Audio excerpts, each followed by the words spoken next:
Stop scrolling right now. In the next few minutes, I'm going to show you a method so powerful that in just 7 days, you can completely transform how your mind works. Calm, focused, and unshakable.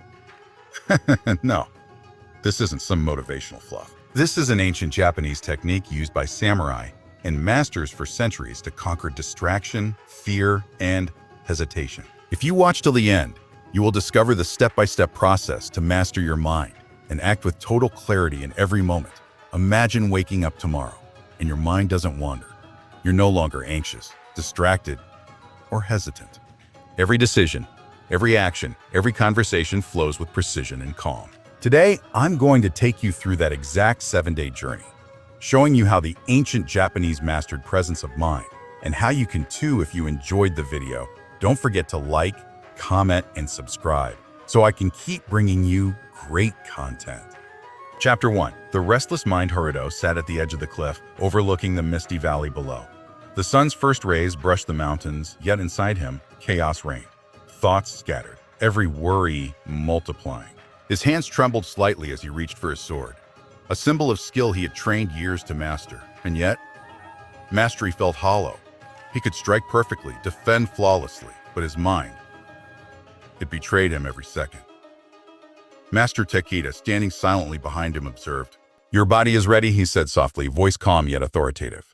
"But your mind is like the wind, restless, unpredictable, and untrained. Until it obeys, your strength is incomplete." Haruto's eyes darted nervously.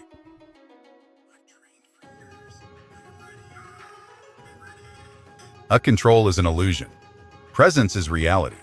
The first lesson of mastering the mind is not force. It is observation. For the next 7 days, you will learn to be fully aware in each action, each breath, each thought. Fail, hesitate, or rush, and you will see how your mind pulls you into chaos. The young warrior frowned. The 7 days?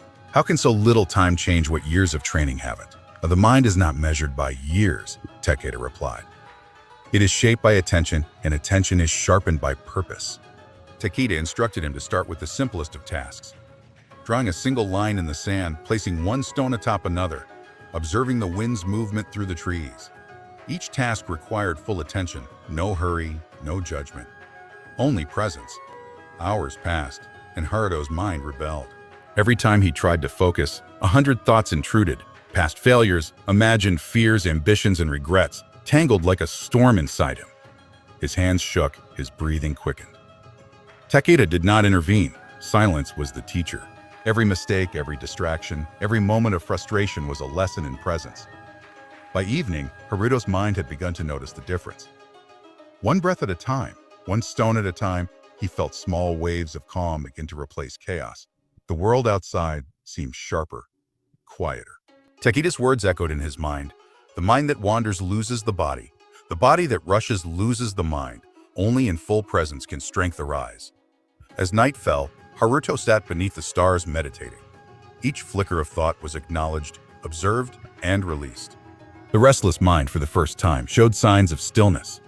And within that stillness, a seed of clarity, the first step toward mastering presence of mind in 7 days, quietly took root. The morning air was crisp, carrying the scent of pine and wet earth. Haruto awoke before dawn, muscles sore, yet the mind still restless. Every shadow in the room seemed alive, whispering doubts. "You're too slow. You'll never master this." "Why bother?" He clenched his fists, trying to push the thoughts away, but Takeda's lesson echoed. "You cannot push the mind. You must meet it." Takeda entered quietly, carrying a wooden tray with a single cup of water. "But today," he said, "you will carry this water across the courtyard without spilling a drop. Every step, every breath, every shift of weight must be observed. Your mind must guide your body completely." Haruto's eyes widened. It seemed simple, a child's task. Yet as he lifted the cup, feeling the cool weight, his hands shook. He took a step, and water sloshed slightly. Panic surged. "I'm failing. How can this teach mastery?" Takeda remained silent, watching as Haruto faltered. The master's gaze was heavy, not judging, but commanding attention. Haruto took a deep breath, remembering the words from yesterday.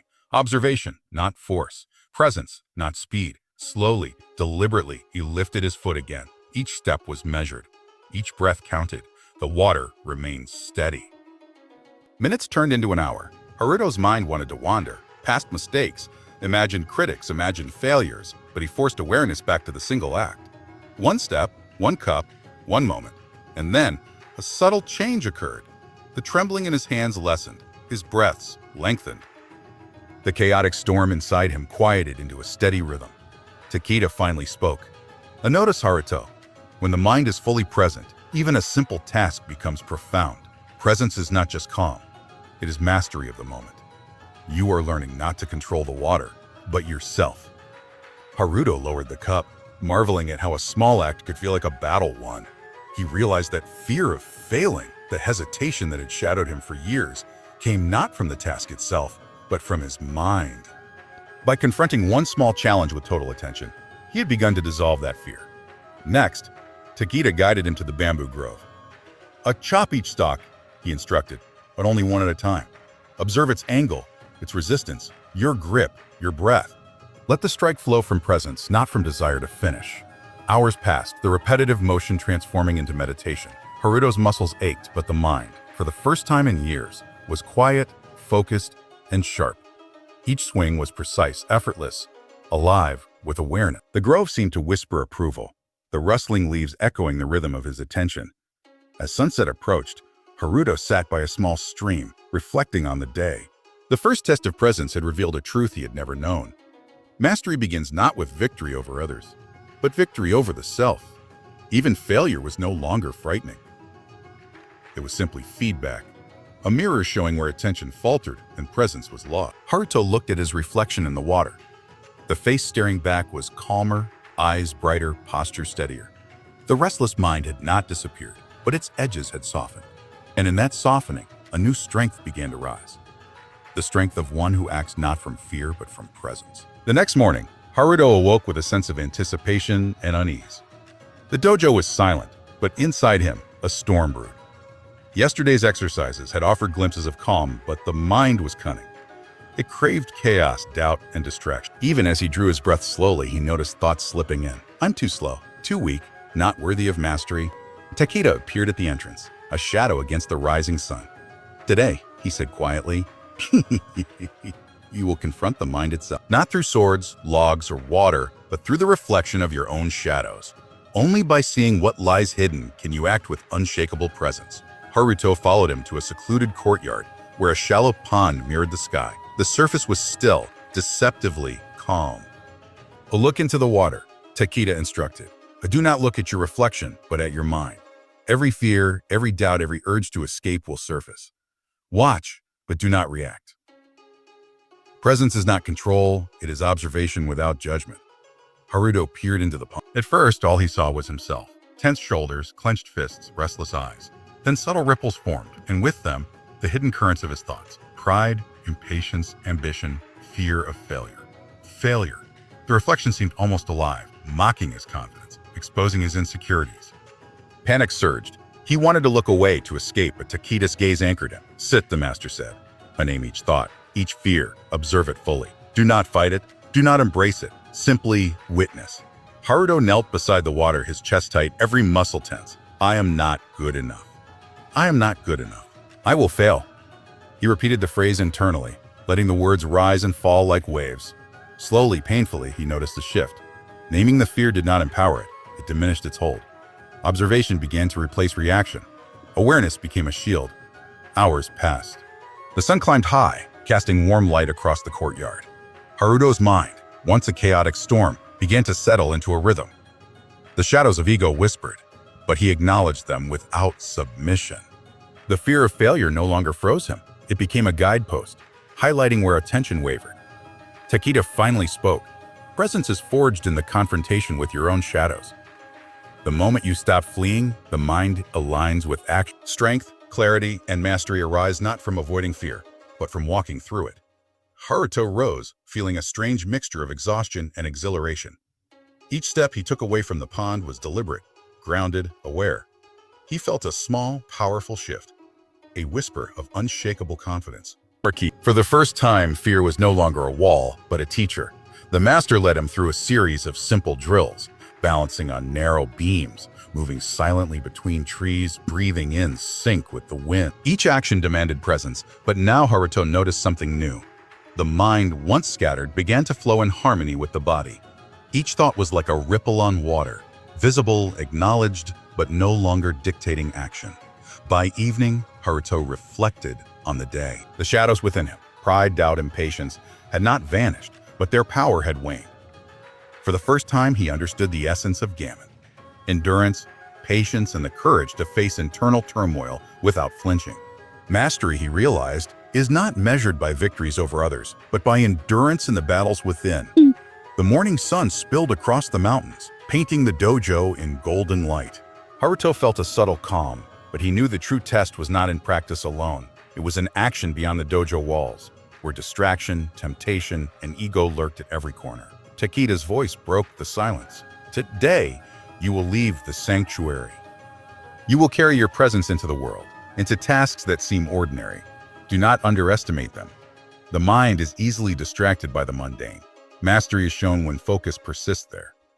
Haruto followed the master down a winding path into the village. Children laughed and ran past. Merchants shouted their wares, and villagers moved with hurried purpose. His senses were assaulted by sounds, sights, and smells. Yet he felt a strange clarity. Each footstep was deliberate, each breath measured. He noticed every detail: the sway of a tree branch, the weight of a basket on a vendor's shoulder, the subtle tension in a farmer's hand. A commotion erupted near the market square. Two men argued over a spilled crate of fruit. In the past, Haruto might have stepped back, hesitant, unsure how to intervene. Now, presence guided him. He approached calmly, observed the situation without judgment, and spoke in a measured voice. Step back and let us resolve this. The tension eased. No force was required. Awareness and deliberate action sufficed. Takeda watched silently, a faint smile on his face. Notice how action without haste changes outcomes. Presence is not stillness alone. It is the harmony between observation and movement, thought and deed. The master then guided Haruto through simple everyday tasks that demanded full attention. Assisting a child across a busy path, arranging firewood for an elderly villager, carrying water from the stream to the temple. Each act was repetitive, seemingly trivial, yet profoundly instructive. Every movement demanded observation, awareness, and patience. Hours passed, and Haruto began to notice subtle changes. His mind no longer flitted from one thought to another. Desire for recognition or the impulse to rush had lessened. Even small distractions, the clatter of a falling basket, a child's cry, were noted but did not derail him. Presence had become a quiet force, a lens through which the world was seen and acted upon. In the evening, the master led him back to the dojo. "What you have done today is the true test," Takeda said softly. "And not the drills, not the pond, not the beam. The world will always demand more than your skill. Only presence ensures that your actions align with your mind, and your mind governs your world." Haruto reflected on the lessons of the day. The fear that once gripped him, the restlessness that once fractured his focus, had softened. He realized that mastery of the mind was not about eliminating distractions, but engaging with life fully aware. Every ordinary act could become extraordinary if performed with undivided attention. That night, as stars shimmered above the mountains, Haruto sat by the pond once again. He observed his reflection, not as a symbol of self, but as a mirror of growth.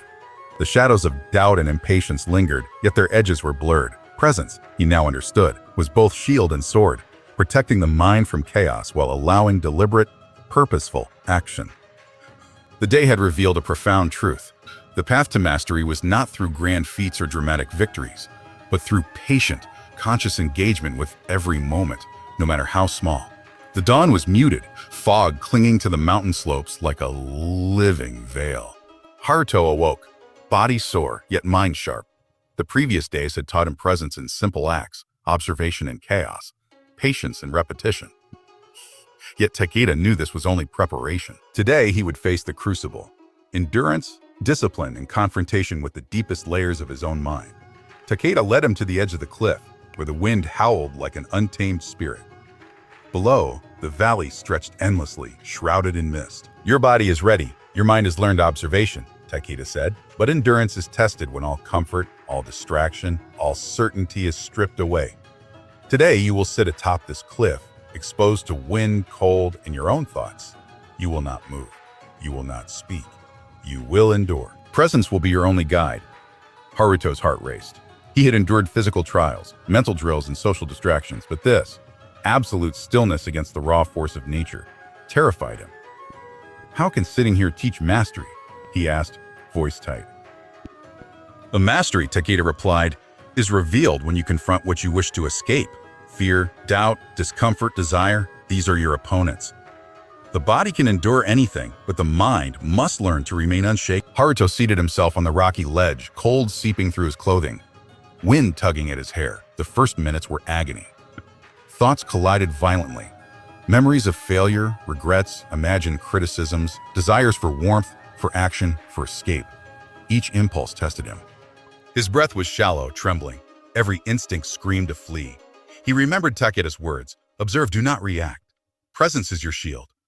He focused on his breathing, slow and deliberate, counting each inhale and exhale. The wind, once a torment, became a rhythm.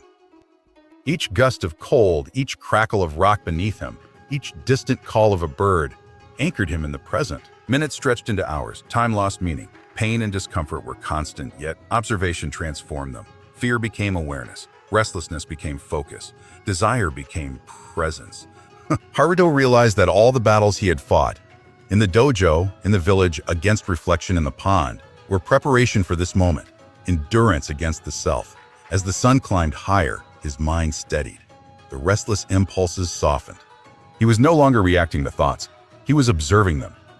Shadows of doubt, desire, and impatience remained, but they no longer dictated his state. Presence had become an unshakable force, steady as the cliff beneath him. By evening, Takeda approached. "You have endured," he said quietly, not by ignoring pain, fear, or chaos, but by observing and acting from presence. This is the crucible of endurance, where true strength is forged. The world will test you endlessly. Only the unshakable mind will remain steady, and only presence will guide every action. Haruto rose, body exhausted but spirit unbroken. He had faced the storm within and without. Every lesson learned in the past days, observation, patience, humility, awareness, now coalesced into one profound truth. Mastery is not skill alone, nor is it action alone. It is presence in the face of discomfort, endurance in the face of fear, and courage in the presence of uncertainty. As he descended the cliff with Takeda, each step was deliberate, every breath measured. The journey ahead would demand much, but he now carried within him an invisible shield. The ability to endure, to act with calm, and to remain unshaken, no matter what storms approached. The dawn was soft, almost reverent, as Haruto emerged from the shadows of the mountain paths. The days of trials, endurance, and reflection had transformed him. The restless youth, once consumed by fear, doubt, and ego, now moved with measured calm, each step deliberate, each breath intentional. Takeda awaited him at the dojo courtyard, eyes calm, yet carrying the weight of centuries of wisdom. "Haruto," he said softly, "you have faced the mind's shadows, endured its storms, and brought awareness into the world beyond these walls. Today, you will see if mastery is complete." Haruto's task was simple in appearance, yet profound: to navigate the bustling village alone, carrying water to the temple, tending to the sick, assisting those in need, all without losing presence, all without reacting hastily, all without thought of reward. At first, old habits tugged at him. A merchant's shout, the child's cry, a sudden stumble, all were distractions he would once have reacted to impatiently. But now, each impulse was noted, observed, and released. His hands were steady, his mind undivided, and his heart calm. Every action, even mundane, became an exercise in deliberate presence. A crisis arose when a fire broke out in the far end of the village. Villagers panicked, running in every direction. Haruto stepped forward, calm as the morning sun. He directed the villagers, guided the children to safety, and helped extinguish the flames with measured actions.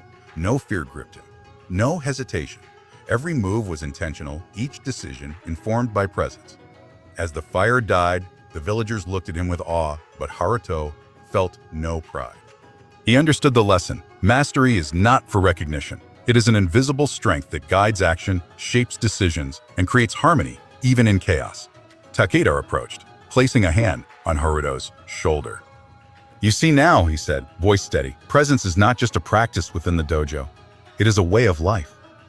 The mind undivided is unshakable, the heart steady, the soul aligned. You carry within you the essence of Shippi Wasaiku no Moto. Do not fear failure. Fear not trying. Haruto looked out over the village, the mountains, and the path he had walked. Every struggle, every moment of discomfort, every shadow of doubt had shaped him. The restless blade was no longer restless. It was guided by focus, presence, and courage. Fear still existed, but it no longer controlled him. He bowed to Takeda, understanding that the journey of mastery never truly ends, yet every step forward is victory. Presence, patience, endurance, and courage were now his companions, and through them, he would navigate every challenge life placed before him. The sun dipped behind the mountains, casting golden light on the village and dojo. Haruto's journey had begun not with swords or battles, but with presence, and it would continue forever. Quiet, powerful, and unshakable. The mind undivided is unshakable. Mastery arises not from defeating others, but from conquering the self through presence, discipline, and courage.